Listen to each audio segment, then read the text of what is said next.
did not just start by coming to introduce e-levy. We have gone through years of preparation, investing in digitalization and making sure we have interoperability, developing a special payment system that is one of the best in the world. And there has been consistent growth to a level where now, like Prof said, we have reached a certain level of maturity in the estimation of government that we think it is about time to go into the digital space. First of all, the research we did indicated that there were poor category of people who use Momo. And so this policy must find a way to exempt them. So we noticed that about 30% of people who use Memo in Ghana do not do more than 100 cedis a day, and that covers the poor 30%. And that covers the poor category of Momo users. So this policy exempted any Momo transaction that is below and up to 100 and below Ghana cedis. You are exempted. Okay, that's the first thing. Secondly, it is the sender who will pay, not the receiver. It is the sender of the Momo who will pay the 1.75% and not the person receiving it.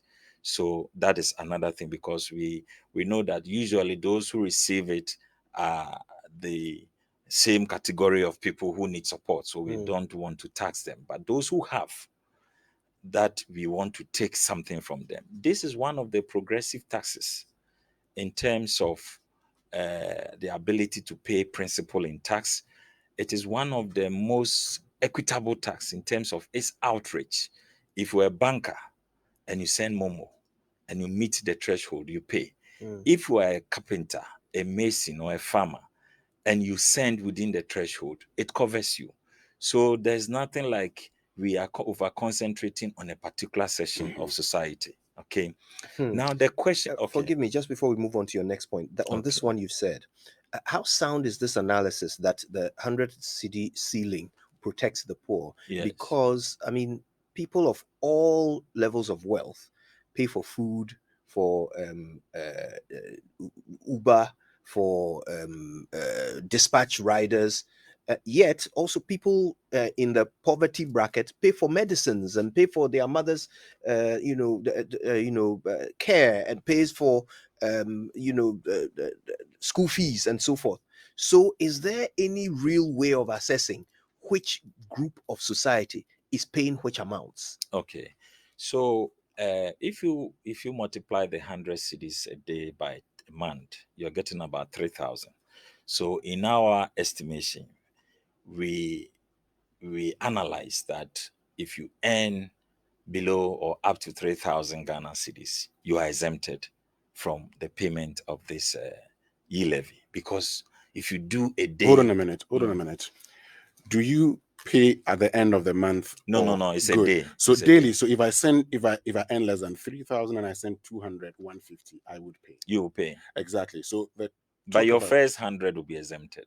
So hold on a minute. You're saying that your first 100 yes, cedis a day, within a day of your transaction will be exempted. What if, but I just want to understand something. What if I am sending 150 at a go? Your first 100 will be exempted. So it means I'm paying on the 50? Yes. That's how you pay. Okay. And so we have worked it such that those who earn within the month up to 3,000, assuming you are sending it all out to somebody, you are exempted up to 3,000.